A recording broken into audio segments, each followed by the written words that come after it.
like you met Clair.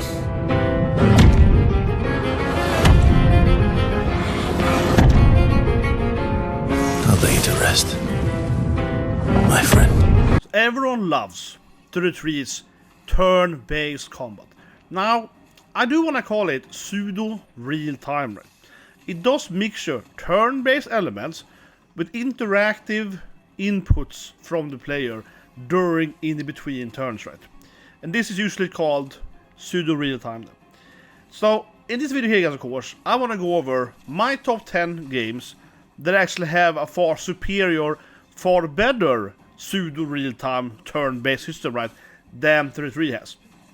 So if you're looking for other games then, right, who aren't those boring turn-based video games, but are interactive turn-based video games and are role-playing games, look no further. So let's go into it with, of course, the first most classic part where a game has turn-based and parry system. The first game, of course, comes to mind, right, when comparing to Retreat to other games, is obviously Paper Mario and the other Mario RPG games. In these games, I mean, honestly, they're very, very similar to Retreat. You're straight up, right? You have the parry, you have all the attacks, you do bonus damage, hit someone, right? So these role-playing games basically works like the Retreat, right? Bonus that in a Mario setting. And I will say this immediately, guys, I keep saying it, but I'm like, I'm pretty sure Retreat didn't invent this system at all, because Paper Mario already had it. And not only that, right, but Final Fantasy VIII always already had the whole parry hit thing, doing extra damage when you hit something, right? It's basically like 33. I mean, honestly, FF8 playing as Squall is super much as playing SP23, but like 20 years ahead, 20 years before, right? It just feels like, man, I think I've seen this before. But what it brings me, though, is to a much more interesting modern turn-based role-playing game. So this game, New Fantasia Dimension, is actually made by the same person that made the first Fantasy, right? Hironobu Sakaguchi. He's basically like the father of JRPGs, right? So it's any game you should look into if you want to have more interesting new take on the Japanese turn-based game, is this guy's games, right? Because most of his games have tried to, you know, have a new combat system every time, right? As is Final Fantasy, of course. So this here then is that you're having a turn-based system, right? But you have to aim how you use your abilities. You have to do different shardings. You have a combination of that and a sequence thing similar to FF10, right? So this takes like a weird, how does call it, FF10 system, combining it with some kind of AoE mapping system. And it actually does make some of the battles very interesting. We have bosses that have different cheats, utilities on different areas and body parts. Maybe you have to hit from different angles and so on. And you also have, you can swap your characters, and different builds and so on. So it's an interesting combat system, definitely, and quite a unique experience. Definitely highly recommended for me. Now, here we have Grandia 2. This is also true for Grandia 1 and 3 as well. But Grandia 2, I think, has the best storyline. That's why I have it here. So, Grandia 2 has, you see in the bottom corner here, similarly, like a time meter, right? You can delay your opponent and so on. But you can also move around. So while it's like ATB turn-based system, where you're having your turns coming sequentially based on your speed and so on, right? All the characters can move around. All your abilities have different angles and aims. And you can also avoid attacks by running away from the opponent, right? So if your enemy is next to you, you can actually move away your character and so on. This game has a very interactive turn-based / ATB real system, honestly. It's actually quite underrated, I would say. And 2, I think, is one of the best ones, actually, when it comes to this, like, pseudo-real-time turn-based. And heavily recommend, also for an amazing storyline. Now, the next game I want to recommend is Valkyria Chronicles. See, Valkyria Chronicles is like a strategy turn-based game, right? Similar to, like, Fire Emblem, Tales of Ogre, and so on. But it also has a real-time element to it in between, right? So, for example, Fire Emblem, which is a very famous, right, strategy, tactical role-playing game. This game is that has that after you give orders to your units, you have to still move them around like a real-time game. And it becomes like an FPS game with the aim and snipe and so on. So it's a very interesting, again, turn-based / real-time game, right? Because it has like basically 2 completely different elements to it. And at the same time, it has a similarity which is very common for this genre, like Fire Emblem and so on, where you have to have different like relationships and different, like, you know, maybe befriend different characters, and it's a bunch of different side characters and storylines and so forth, right? So it's a very interesting game because it combines like 3 different genres in one, and again, very good combat system in this game. And that brings me to another fantastic combat system. Honestly, this might be the best combat system if you like tactical games, right? So, OGRE BATTLE. Okay, OGRE BATTLE is the first, basically, autochess, team fights, whatever, right? You have hundreds of units, 5 per group of characters. Then if you run into other enemies, right, then they will auto-fight for you. So it's like a mixture between turn-based and, like, you know, real-time strategy. So the middle on the map, and then you get this auto-fight, right? The game goes into it, and then you basically give orders instead, like kill the leader and so on, right? And it looks very basic, and it is basic for its time, definitely. But this game has amazing how you can build so many thousands of times of different characters, right? Different strategies are endless. It's like 27 different endings for that matter. They're also very good story based. But these kind of auto chess, you know, reality pseudo RPGs are excellent. And started with this game then. And then afterwards you have Nomad. Nomad is a fantastic game. This is basically the most under-hidden game you have never played, guys. So you see here, right, it takes the typical turn-based, you know, chess board, right, you know, like takes the OGRE, whatever, right, strategies. But instead of you enter your opponents, you get this like real-time pseudo fighting, right, where you can control them by giving commands instead. Again, the autochess thing. But it also has the Disgaea and similar other games, very grindy. So this game is incredibly complicated. You can spend thousands of hours just making a perfect strategy and having all the different units. It's like 3 times 3 units per board. You can level up the actual board you're standing on. This is the most like overtly incredible, complicated game as chess ever, man. I can't recommend it more than enough. I know it's like basically the ultimate hidden game of RPG games. And also, of course, we have Unicorn Overlord, released last year. Arguably the best game last year. So Unicorn Overlord is like a modern take, right, on OGRE BATTLE. Also a bit Nomad, and it's probably somewhere in between those two games, where Nomad definitely is more complicated and has more depth to it from a mechanical standpoint. But this game is more easy to play, I would say, and the storyline also is more traditional, right? So, arguably, best game last year, incredibly good game. I would absolutely say it's a much better game than 3. It is from my actual combat standard. This game is fantastic. It's addictive. I started playing it, I couldn't let it go. It's 100 hours in like 1 week. This game is fantastic, okay?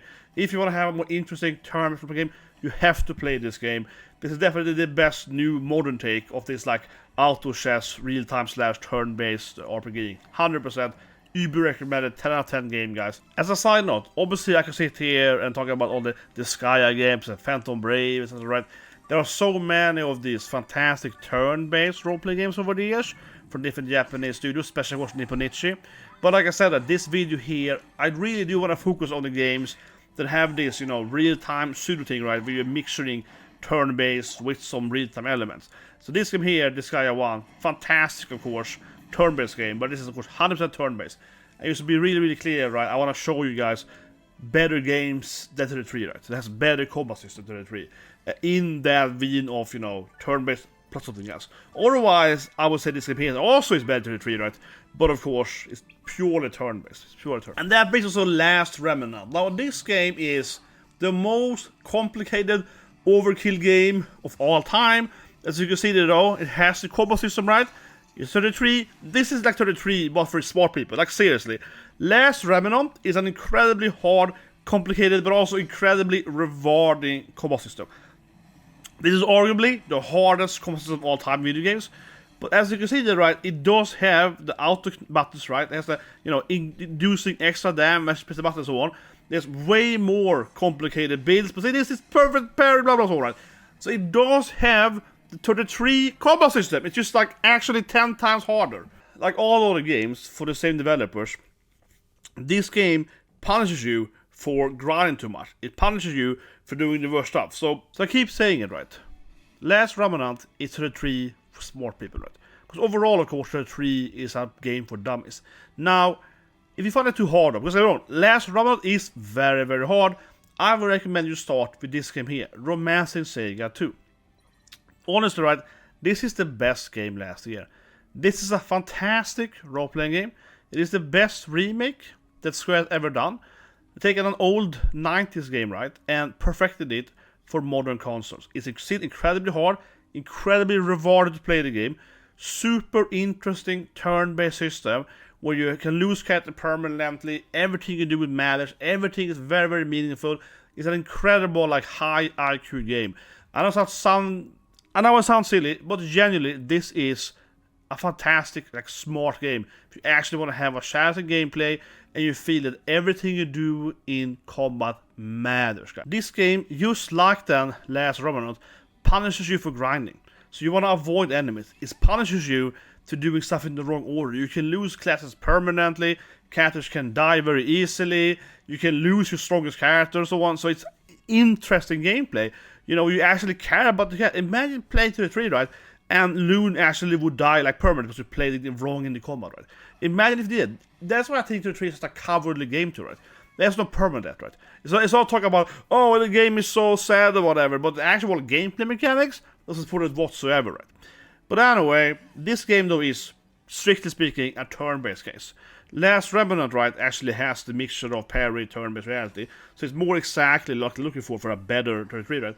But that still being said, though, this game I think is the best game last year role-playing games, and again, no one played it, right? It's very unfortunate. You should really play this game. It's much better than 33. It's so much better. We can't make a top 10 JRPG better than 33, not talking about the most classic, most famous JRPG, obviously Final Fantasy. Now, when we're talking Final Fantasy, of course, most FF games are not actually turn-based, right? They're ATB, so you have a certain, real-time into them, right? FF10 is strictly turn-based. FF9 is not, right, But, all that being said, the best FF game, combat-wise, absolutely is FF13. After 13, that's already losing it, right? 15 is this weird real-time yippy-yoppy jumping around. 16 is even worse, right? It's just completely brain-dead. So the best game, if you want to have something similar to the 3D, right? Something that is like real-time-ish, pseudo-real-time, is turn-based but not really turn-based, it is FF13. FF13's combat system is fantastic. This is the best combat system that Square Enix has ever done, okay? The way the parade shift works, everything is meaningful, all the options, the reaction to it, all the interesting boss fights. This is a fantastic game. And even better, honestly, is 13-2. Then you combine it with Pokemon. So the third member can also be some random monster you catch. You can have 100 different monsters. So then you have the same combat system with the variation of Pokemon. Like, it's a crazy good game. Thing is that, FF32, right, it was 40-40 Famitsu, but no one plays it outside of Japan. But it's like one of the most popular games in Japan by the time. It's really, really funny. And it keeps going back to it because, when I see 33 fans, they have never played this game. Especially not 13-2 and 3 and so on. Come on, man. But yeah, this is the best FF game by far. That easily blows 33 out of the water. Okay, so now we are at the most unique turn-based game of all time. This game, massively, is so much better than 3. And I'll break a record, but this game is truly incredibly good. This is the most unique, innovative, combat you ever find in your life in a turn-based game. This is called Resonance of Fate, okay? This game is like a gunslinger turn-based game, where you can see you first make your option how to run, right? Then you aim at your enemies, and now your character will run as you planned out before. And they will do this cool, like, gung fu moves, right? And it's like, it's similar to the 3, you have to press different buttons, different timing and so on, right? So you have the whole parry, dodging, extra attack button, all the stuff, right? The interactive, intermeshment when you're doing stuff. But you have to plan it out more. Positioning matters. You still have cover and so on. They have way more complicated cost system. Much more interesting builds. It's also incredibly hard. This game is hard, okay? Don't get me wrong. One reason 33 sucks is because it's so easy. Right? This game here is like 10 times harder than 33. So you're gonna die all the time playing it. No, that is incredibly hard, this game. But this is one of the most, if not the most, rewarding turn-based combat system of all time. It is a fantastic game. I can't recommend that more than enough. If you were sitting here saying that the only reason you like 33 is because it invented or changed the boring turn system, something, this is the game you should play, okay? This game massively blows 33 out of the water. It's so much better game than 33. I can barely even explain how much better it is. It's so much better. Like for me, right, having played all of these games, seen 33, and I'm just like, it's like Paper Mario, okay, whatever, right? I remember playing this game. Like, oh, this game is innovative. This game is crazy, and it's so much more harder. You have different weapons and guns and different build order. It's crazy complicated. You have this meta thing, and you can do so many mistakes too. One thing, right, that this game does, same thing with Grandia, for example, same thing with all the Saga games, less Remnant and so on, is that these games allow you to do something wrong too, okay? If you play this game wrong, you better have to replay the whole game. This game will punish you hard if you do mistakes, right? And that's how gaming should be. You shouldn't just allow them. It should be like meaningful choices, both in the combat and also outside the combat, right? So it actually matters how you do it. So you can screw that up in this game pretty easily, and that is how games should be. Now, of course, we cannot make a pseudo real-time best turn-based combat system without mashing this game. The jewel of Square Enix games. The best game ever did, that basically no one ever played. No, I'm kidding. This is like the cult classic that us hardcore nerds talk about. And that's of course Vagrant Story. See, Vagrant Story has exactly what all the three people are screaming about, right? When boss attacks you, you can, parry and avoid everything. See the X over my face there? Because I didn't press the parry correctly, right? This game is exactly the tree, but like 25 years ahead before, okay? Every time you attack your enemy, you can press a button. If you do it correctly, you will get a chained combo, so you can do it again. This you can do infinite times. You can chain on your enemy like 500 attacks, as long as you perfectly time your attack. Okay? You can dodge and parry every boss attack in this game, and reduce the damage, like 0 damage or whatever, or remove such a damage. You can attack different body parts. Effects. Like if you hit your enemy's legs, they will move slower. So there's more strategy in the exercise. So there's so much more depth to it in the tree has. But the thing is that if you do like a really long combo, you can chain your combo like I said forever, right? But every time you chain your combo, you get more risk. So it's literally a risk-reward system where if you do a really long combo, you take more and more damage. So when you then fail your combo and the boss attacks you back, you will die immediately if you have 100 risk, right? So the whole game is balanced around, do I actually want to do a really long combo or not? Right? You can do it forever if you want, right? So this game is like, again, actually very similar to the trees. It's just way, way better. It's way more complicated, there's more depth to it, it's much more meaningful, much more strategy to it, and it's also different. The timing is different per weapon you have, right? So you can have like 25 weapons on Ashley, and of course, the parry, dodge, and the chain window is different, right? Every weapon you have, right? Furthermore, if you chain certain stuff, you can apply poison or different debuffs or whatever, right? So it's also more strategy if you do it, right? The Vagrant Story is very similar to the 3, right? But because of the meaningful choices, it's objectively a better combat system. Yes, you can do the whole chain and combo and parry and dodge, right? But like I said, every time you do it, you get more risk. By getting more risk, you take more damage and you miss more, right? By using your ability, it costs more risk and so on. So you can't just always press the correct button. You can if you want to, but it might not be worth it, right? This is something 33 is lacking. 33 is focused on just time the button and it's going to be perfect. In this game, sometimes you don't want to continue your combo, right? Sometimes you don't want to do a well timing or whatever, and some things you can't avoid, right? 33 is just so brilliant. I keep saying it's just so brilliant because 33 is never an option where you should not do a perfect combo, right? It's never an option to care about defense point because you can also dodge everything. In this game here, the balance is so much better where you have to either do it, there's some risk and reward to it, you have to plan ahead every time, right? This is a game where you actually have to think about, should I do a dodge or a parry? Should I do a chaining combo here? Should I save my energy and so forth? That 3 is lacking. It's just ridiculous. Furthermore, in this game, you have a very interesting crafting system. You can take any weapon or shield or whatnot and combine them in a smithy. And by doing that, you can carry over their status. So a sword in this game can become anti-dragon by killing a bunch of dragons, right? Now if you melt this sword down and make a crossbow of the metal from the sword, you get a crossbow now that's anti-dragon. So you can also carry over different kind of, status and anti, but also can be negative stuff for weapon. So it's a very, very interesting and in-depth system for that. And depending on where you craft, you can't combine all different materials and so on. So it's very, very interesting. Basically carrying with you all the weapons and tools you get the whole game and trying to separate. Very, very interesting. This game also introduced achievements basically.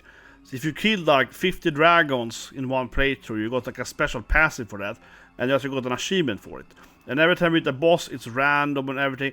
So this game is so ahead of its time, okay? It's so ahead of its time.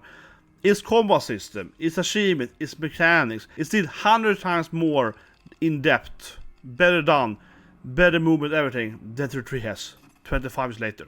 And I mean it seriously. This game is so much better. It has everything the game has. It's just way better. And also, a better storyline. So, here I'm giving you some examples of combat systems that are definitely better in 3.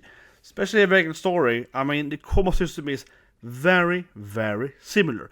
You have your dodge thing, it's alright. You can hit a button, you hit your opponent, but it has more meaningful choices. The big thing, right, I keep saying is that in Vagrant Story, if you hit your enemy, you can chain it how long you want, but you take more and more damage doing that, right, after they hit you back. So in 3, there is no tactic there. 3 is always like, I should just always, time it, right? In Vagrant Story is like, well, my risk increases, and then I miss more too. There's a lot of in-depth system here that makes it much, much more interesting. There isn't just a brain dead, press the button and next timing, right? And I can talk about it for years, but it's just like, no, this is so much better than 3 has, objectively speaking. Like, it's so much a better system. But anyway, if you're here genuinely looking for, new in-depth systems, I hope you guys like the video. Please subscribe, press the like button. I will make more of course 3 videos. If you're not here, you're more like me, of course. This is when I actually look at examples of games that are, innovative and unique for 3, right?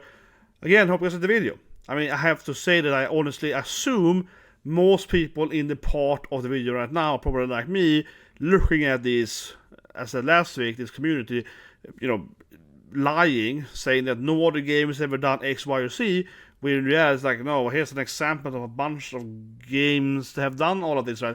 I've just given you a bunch of games here that have done these systems or similar or even better systems, right? That 3 has, and no, this already existed before, like 20 years ago. What are you guys talking about? Right? It really comes back to classic. It's the first game they ever played. And in my next video, that's probably my main topic, talking about, no, this is clearly the first game they ever played. I'm talking about it's all lies, right? And I miss back, what? In a little bit. I'm not salty, I'm just saying that, come on, man. Like, I have given you 50 examples now over this half year of other games having parry and dodge or whatever. Like, Jesus Christ, man. But anyway, so you guys can have a great day.